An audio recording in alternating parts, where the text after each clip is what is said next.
Hello, and welcome to week one, term four music. We've got some exciting things planned for this week. It's great to be able to be your music teacher. I'm looking forward to having a lot of fun with you.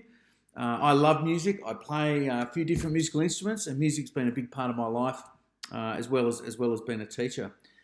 We're going to start off this term by looking at some stories and how music has been used to tell stories. And what I'd like, we're first going to look at three songs to start with. One is an Australian folk song called Waltzing Matilda. The second one that we'll be looking at is an Israeli folk song called Zungali Gali. And then we'll be looking at an American folk song called Down by the Bay, which I know I sung at school myself, and I'm sure some of your parents did as well. But let's start with Waltzing Matilda. That will certainly be this lesson and maybe next as well. So Waltzing Matilda tells the fictional or make-believe story of a travelling farm worker and he's making a drink of tea at a bush camp, and it tells the story that he captures a sheep to eat. And when the sheep's owner arrived with 3 policemen to arrest the worker for taking the sheep, the worker throws himself in a deep watering hole. It's called a billabong. So the story was written by a famous Australian poet, Banjo Paterson. And we know that Banjo Paterson didn't write the music, and there's lots of different ideas about who did write the music, but no one really knows for sure.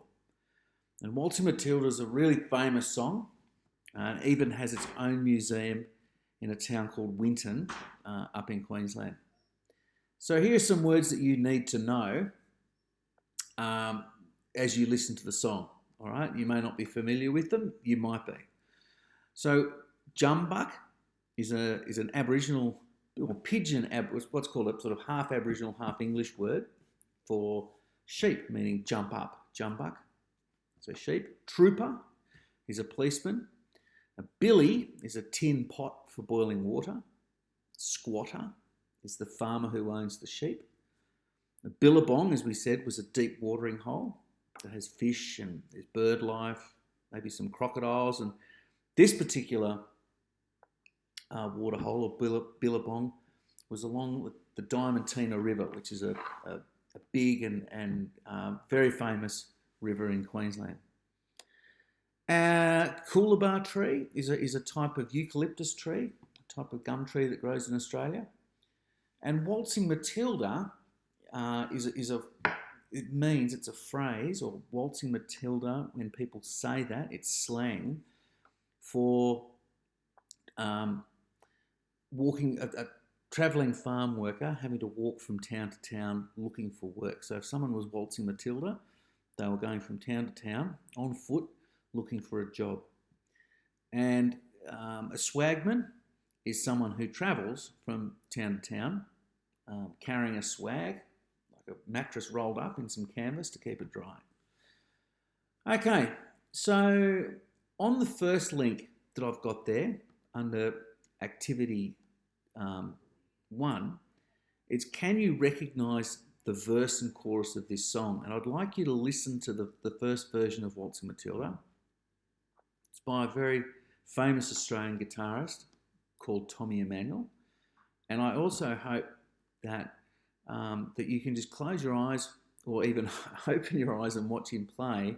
And he plays that guitar.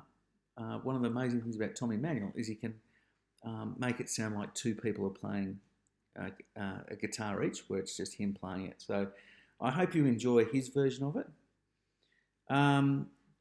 Each verse tells us more and more about the story, and the chorus is the same in a song, or at least very, very similar. And the pitch, so the notes of the chorus, are higher usually than the verse as well. So each chorus of Waltzing Matilda begins with Waltzing Matilda, you'll come a waltzing Matilda with me. And then we go on to activity 3, and I want you to sing along with a different version of Waltzing Matilda. And I'd want you to see if you're at school doing remote learning, maybe you could tap a pencil or a ruler lightly on the desk. If you're at home, maybe you could go and get some wooden spoons and some pots and pans, and see if you can clap or tap the beat as you sing the chorus. And then perhaps you'd like to make up some movements for just the verse. Okay, and if you're at home, well, you're going to be luckier than if you're at school. I want you to create as many what's called percussion instruments as you can. And percussion instruments like a pot and a spoon that you can't play a melody on are called non-melodic. Okay, but you go and have a rummage through the kitchen there and you can see whatever you can bang together. Ask mum or dad or nan first, and then see if you can come along and create some beats for Waltzing Matilda. All right, then finally we've got a super challenge, which is a version of Waltzing Matilda that's sung in Aboriginal language by an Indigenous musician called Ali Mills. And again, this is quite a famous version of the song. And even though you may not understand the words, the Aboriginal language that's being used, I'm wondering if you've learned enough now about Waltzing Matilda to be able to identify the verses and the chorus, and to see if you could perhaps stand up and move around for the verses, or if you could use some non-melodic percussion, or like some pots and a spoon or a ruler on your desk to tap out the beats in the chorus, so that you can see that you're doing different movements, different things for the verses and for the chorus. All right, well that would be it for Waltz Matilda. Okay, I've put the different challenges there. Take your time. Doesn't all have to be done today. We can spend as much time as you like over it. Then, as I said, we look to an Israeli folk song for our next task, and then we'll do an American folk song for our final task.